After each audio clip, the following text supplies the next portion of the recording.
Hey guys, I have another fishing tip for you here on Andrew Upshaw Fishing. It's a heater of sorts. When I'm thinking pre-spawn, I'm thinking red. Red, like super red. Like every shade of red. I don't care what it is, that's what I'm thinking about. So, if you haven't yet, go ahead and drop down and hit that subscribe button. We're going to find out exactly what I mean when I see red in the pre-spawn right after this.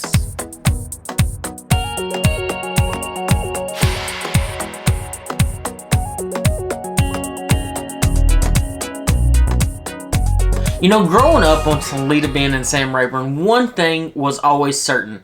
If you weren't throwing a red bait in the pre-spawn around shallow grass, you were missing a lot of bass. And it didn't even matter if it was grass. It could be timber, clay banks, whatever it may have been. That's what color the bass wanted. Now, how much sense does that make? Why is red the main color of choice? Is it a crawdad, imitator? Is it just something that attracts them? Is it just a blood color? Does it get them going? I honestly don't know the answer to that. I've never understood why red is such a prominent color in the pre-spawn. But let me tell you right now, guys, it absolutely is. All over the country. I'm literally all over the country. In the pre-spawn, bass react to the color red more than just about any other color available. About the closest thing that you can get to red as far as fish catchability would be the color white, which would imitate a shad. Otherwise, red is the color of choice. Today, I'm going to break down a few of my favorite baits for the pre-spawn in the shade of red. I know that's super basic and super simple, but I'm actually going to show you a few baits that you won't expect, and they're a couple of my favorite baits, and of course they are in the shade of red.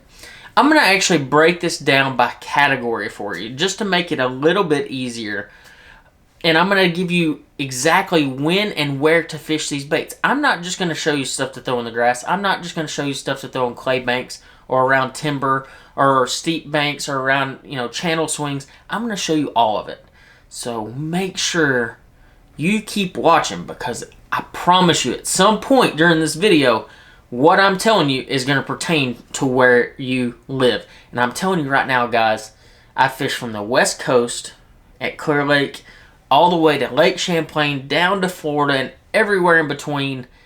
And this trick works everywhere before bass get ready to spawn. So, let's break it down. The first thing I'm going to do is talk about cold water cranking. That's the time of year we're in right now. It's cold. The water's cold. I mean, there's been snow. There's been ice. Water temps are down. Water is sometimes dirty in your area. Sometimes it's clean. In the case of a place like Sam Rayburn, I'll start there because it's the easiest. Shallow water cranking can mean a lot of different things there. Most of the time, if you're shallow water cranking on Sam Rayburn, Toledo Bend, or any grass lake, the number one bait that you can have in your tackle box is a lipless crankbait. There's a ton of them out there. I'll be the first to tell you, they're all pretty good. I use a variety of different ones. This one's just a red Eyed Shad. This is a two-tap. I like the sound of the two-tap from time to time. It changes things up, and I'll actually talk about that more and more throughout this video, about the sound changes in baits and how I feel like that is important. But the two-tap, if everybody's going down the bank throwing a regular lipless crankbait, whether it be a rattle trap, a Yozuri, a Lucky Craft, I mean, guys, there's a million different ones out there. A 6 Cents rattle bait. Every one of them have a different pitch. They all have a different rattle sound. But the thing is, on that tapping sound, it's a lot more distinct. It's a way, way different. And I'm not even saying here like a one knocker type bait. Just that sound difference between rattles and that one knocker sound can mean the difference between getting 10 bites and 3 bites. And I've seen it go both ways in the pre-spawn. But the 9 times out of 10, the color I'm throwing is red. I have a couple different ones that I throw. I either throw Red Crawl or Rayburn Red Crawl. Here we go. Rayburn. I'm on Rayburn. I'm throwing Rayburn Red Crawl. Guys, it works. I don't care what anybody says. Rayburn Red Crawl on Rayburn absolutely kills some bass. Lipless crankbaits are on grass. Have been around for a long time. I can give you the ins and outs of every little aspect of it. I've done it for years, and it works every time I go down there. It's working right now. Literally, if you go to Sam Rayburn and you pick up this Rayburn Red 2-tap red-eyed shad, you're going to catch some bass. I promise. You mark my words. If you go down the Rayburn right now, you're going to catch bass on this bait. If you go pick it up and throw it for an hour or two, you're going to catch a couple bass, maybe more than that. You might catch a bunch. I got a question last night when I was streaming, and that question was, what size hooks do I put on my red-eyed shad, or lipless crankbaits in general? If you look at Kevin Van Dam and some of these big guys, they put these gigantic hooks on their rattle baits. And I'm not saying that they're wrong. I mean, there's a reason Kevin Van Dam is who he is. I'm just telling you, like, the guy's won $1 million, actually probably $3 million more dollars than I have. So I'm not going to sit there and say that he's wrong, because he definitely has proved. I think everybody has their preference. I have my own preference, just like he does. I actually only use the size hooks that I feel like will give the bait the exact right action that I'm wanting to. If you put a really big hook on your rattle bait, it actually kills the action to some degree.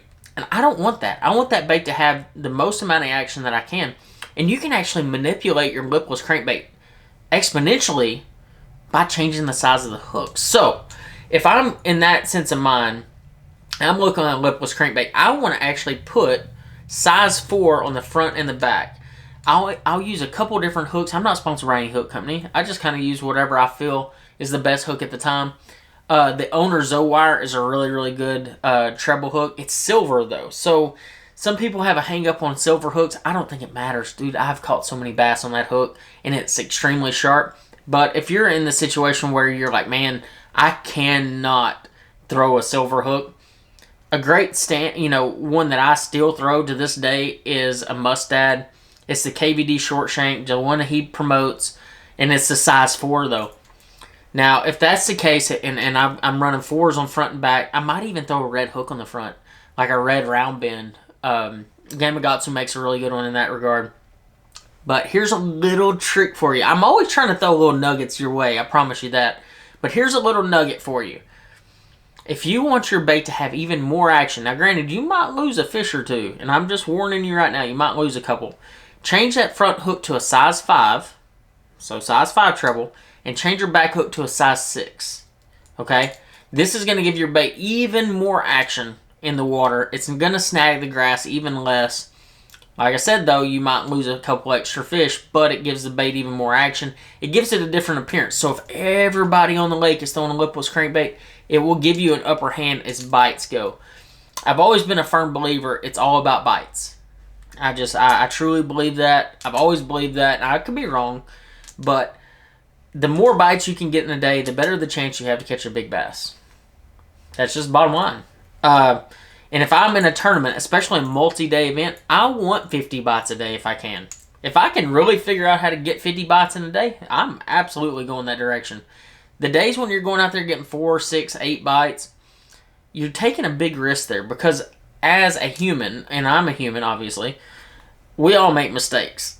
I'm going to lose fish from time to time. I'm going to make a mistake. I'm not going to be as focused on this one particular cast as I should be. So it kind of takes the mistake aspect out of it. If you're catching a lot of bass, you're going to be focused pretty much the entire time. So that's something I look for when I'm on the water. So I've absolutely gone off topic, and I apologize, guys. We're talking red crankbaits today. Red lipless crankbait, definitely in my arsenal in shallow grass. Another bait that has absolutely exploded over the last couple of years, throwing it around grass, is a vibrating jig. And yes, there are red ones. This one happens to be a thunder cricket that I put a red skirt on.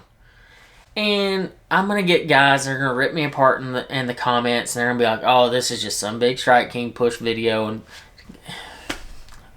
I don't know what to do, you guys. I tell you right now, I throw a thunder cricket for 2 reasons. A, not everybody in the field throws it. Everybody's throwing a jackhammer. That's a fact. Go look at the sales on Tackle Warehouse. They can't keep them in stock. Why in the world would I go throw the exact same thing that every competitor of mine is throwing? Why?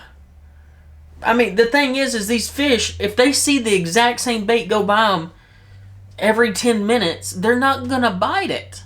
You got to change it up. And what I mean by that is change the bait. You can keep throwing the same color. A lot of times, if they're keying on a specific color, that's the color they want to eat. But if they hear the same vibration and sound come by them every single time, every 10 minutes, they're not going to eat it. And a jackhammer has the same sound every time you throw it. I don't care what what trailer you're throwing it, what skirt you're throwing it, it sounds the same. It's super loud and it vibrates really hard. Thunder cricket's a lot more subtle, vibrates a little slower, but it's going to get you that extra bite or 10. If you want proof, the proof is in the pudding. Go look at the last episode that Scott Martin put out. I want to say it's the last one. I'm pretty sure it was. It was the one where Jacob Wheeler and Scott Martin took on me and Andy Young up in Canada. And guess what? Me and Andy Young beat them. I was throwing a thunder cricket and I was kicking their butt. And I'm telling you right now, Jacob Wheeler is probably one of the best vibrating jig fishermen in the country. I'm not saying that the thunder cricket is the best, vibrating jig in the market. I'm not saying that. But having the understanding of sometimes you got to go against the grain and go against the norm of society and what they tell you should be using. And you're going to get a lot more bites. There's a reason Kevin Van Dam has made as much money on Strike King baits as anybody in the country. It's because he's got that confidence in him. He's figured out a way to catch them. So, the last bait that I'm going to talk about, fishing grass in the pre-spawn with red, is the new Hybrid Hunter. Yes, this is a custom painted one. And yes, I get baits custom painted. This actually was a Strike Pro Bubba at one point. And now it's a Strike King Hybrid Hunter. For more information on that, I'll actually probably try to throw a card in here to Todd Castledine's video as far as explaining the difference and the merger of that bait from Strike Pro to Strike King. It is the original Strike Pro Bubba. Now it's the Strike King Hybrid Hunter. This one is painted in Raven Red. And the thing is, I just like the Raven Red color. I like the little bit of red and gold together. I think it works well, and it catches a lot of bass, and that's what I want. The Hybrid Hunter, day in and day out, is going to get you those big bites in the grass. And once again, just like the Thunder Cricket, it's different than throwing a square bill in the grass. Square bill, for the most of the time, is silent. You don't hear any rattles. The Hybrid Hunter, you hear how loud that thing is? It is super loud. It's big. It's bulky. It's the size of like an old school DD22. The body of it is humongous. It catches big fish. This is actually a Strike King 4.0. If you look at the size comparison, it's bigger than the 4.0. And look, lo and behold, it's in the color red. I can't believe it. But guys, red works. In the grass, especially in the grass, red works. So, if I had to break down my 3 favorite baits in the grass that are red, well, I put up my Lipless crankbait already, would be the red Thunder Cricket, the red Hybrid Hunter, and, the red Lipless crankbait. You can throw all the different brands. You can throw users. I've thrown every single one of them, guys. Like, I still throw them. I'm not telling you that you can't go buy, a 6 cents or whatever. I'm just telling you this is what I throw, and I hope you understand. It's not just some big product push. This is just me explaining to you that red works, basically. Alright, so we have an understanding of fishing red around grass. We all know that. You can go look at a lot of articles, watch a lot of videos, and you know red works. Now, how does red work on a lake like, let's say, Hartwell? It's a herring lake. It's in South Carolina. It has a lot of clay, some wood, but no grass. Why does red work there? Let me tell you guys, it absolutely does. And there is 2 baits that I turn to when I'm seeing red on clay banks. The first one is a mid-depth diving crankbait. This one dives 6 to 8 foot. This happens to be a Strike King Series 3. In just a red crawl color. There's a bunch of baits like this. There's like a Bandit 200. a wigwort. You know, there's a lot of baits like that. I personally like a little bit of sound in the pre-spawn if I can get away with it. I don't like silent baits too much. I don't know why. I can't explain that, but it seems like the louder the bait, the more bites I get. Now, granted, on the case of the Series 3, it has a really subtle glass type rattle to it, but it's still a rattle, okay? And, you know, you're throwing a little bit smaller hooks. You're throwing size 6 hooks. You're throwing this thing on like 8 to 10 pound test, and you're cranking it really slow. This is when I use a BB1. This is a reel. BB1's a reel. It's a lose reel, and it's a 5-to-1 gear ratio. When I'm fishing other places beyond grass, so like stumps and clay and rock transitions and things like that, I'm cranking with a 5-to-1 gear ratio reel.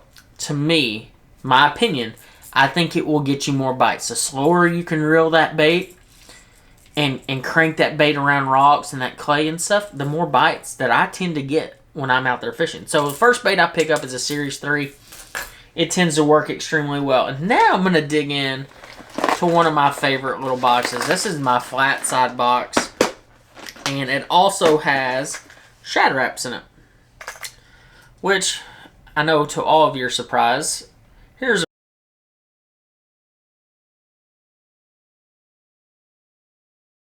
a red Shad Rap. Am I sponsored by Rapala? Absolutely not. Still one of the very best cold water crankbaits that you can physically put in your box. And guess what? Red is the color. I know it's kind of redundant, and I apologize for that, but I just really want to put that home to you guys, and so you understand how important having a red bait is in the pre-spawn. So when I'm cranking clay banks, rock transitions, bridges, whatever the case may be, I'm picking up a red Shad Rap in the pre-spawn.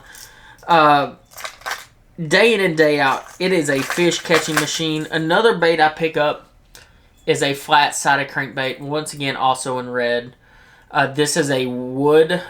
I want to say this is a PH Customs flat side. I don't know exactly which one this one's called, but this is the one I throw all the time. I have about 6 of this one color in this one size.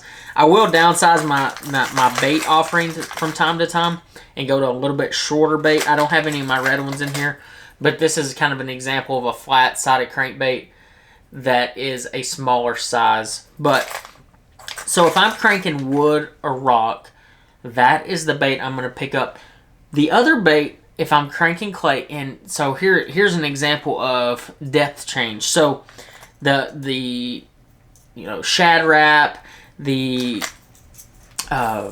Series 3, they dive anywhere between 4 to 6, 7, 8 foot, depending on line size. I actually throw my Shad Rap on 6 to 7 pound tests, so I throw in a really, really light line. And it'll get you down. This is actually a size 6 Shad Rap. It's the one I throw all the time. I don't like going with a 7. I will throw the 5 from time to time, but it has to be extremely cold water.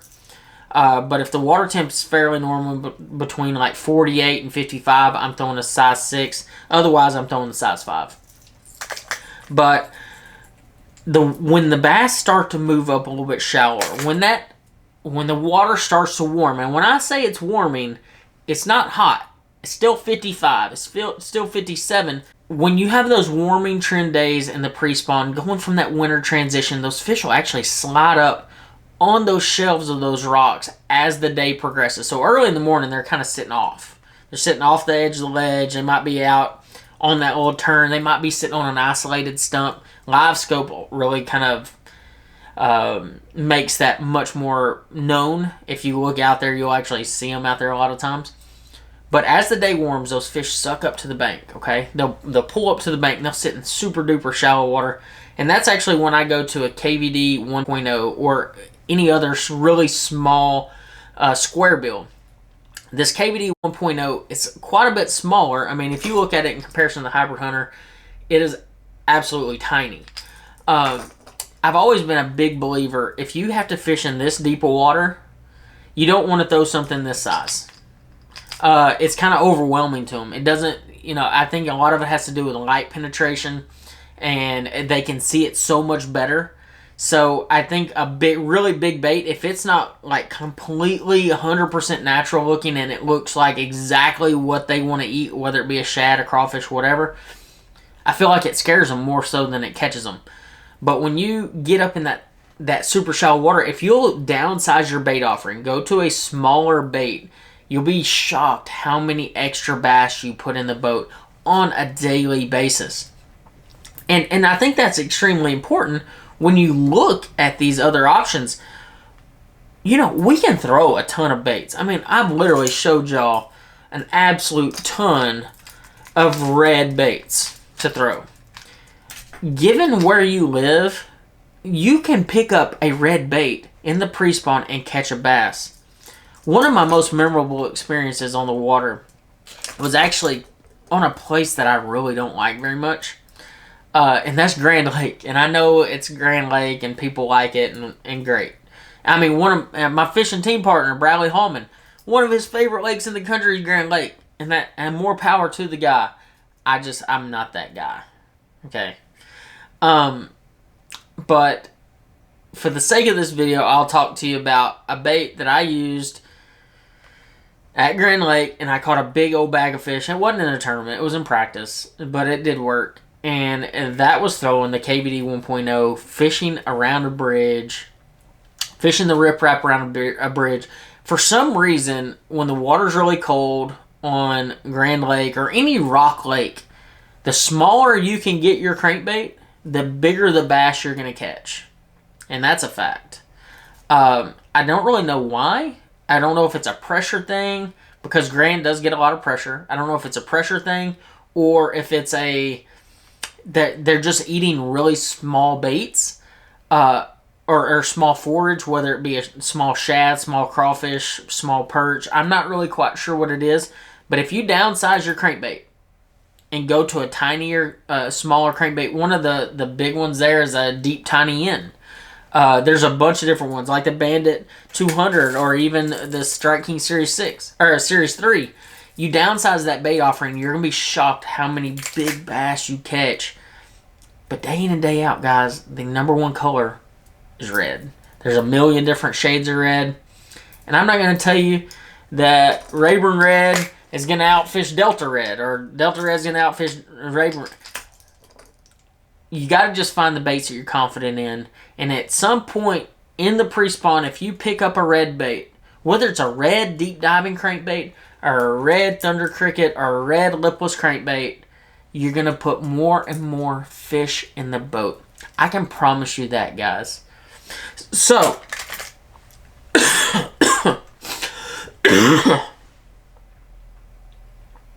oh, whew, that sucks.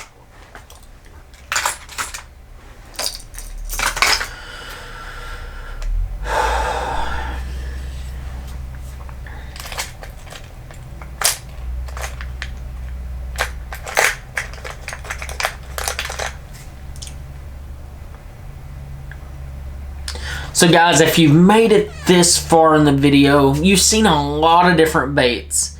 And I know you probably have a lot of questions because, let's face it, you've watched this video and you're seeing all these baits and they're just coming at you like darts. And you're like, man, I want to know how to fish this. I want to know how to fish that. I want to know what line size or what rod and reel, whatever it may be. Make sure you drop a comment below and ask me. Like, seriously, I really try to respond to every single question or comment that I get, whether good or bad. So make sure you drop that comment below, and I'll do my very best to answer. And guys, if you want to ask me about another company's bait, ask me. I probably throw it. I probably own 5 or 6 of them, or 10 or 20 of them. I'm not just saying that Strike King baits are the only way to catch bass. I just throw a lot of them. But I also showed you a lot of baits that weren't Strike King baits. So there is that. But also, if you want a link, I'm going to actually try to drop a link to every one of the baits that I talked about. If I actually went into detail, I'll drop a link on the Shad Rap, all of them. So you have a place that you can go find them and look at them for yourself. And if you decide to buy them, great. If you don't, that's fine too. But I get a lot of questions as far as, hey, I want to buy that bait. I want to buy this bait. I can tell you right now, guys, the Hybrid Hunter hasn't shipped yet. We're still trying to get them, working hard to get them. I promise you they're coming, and otherwise it's really hard to find them. So I hate to tell you that, but that's just a fact of the matter. And that I've only got 2 red ones left, so I really need them to get them in stock already. That's a fact. If you haven't yet, make sure you hit that subscribe button, guys. It means a lot to me. I streamed last night, and the stream went fantastic. I mean, like, it was so much fun. So if you get a chance, check out those streams. Streaming Call of Duty 1 to 2 to 3 times a week. Try to keep a consistent schedule. Every Sunday, though, I'm going to drop a YouTube schedule to let you know exactly what's going on YouTube that week for me, so you can be prepared to watch the videos as they come. Thank you again for watching, guys, and I hope that next time you're on the water in the pre-spawn, you see the color red just like I do. We'll see you down the road, guys.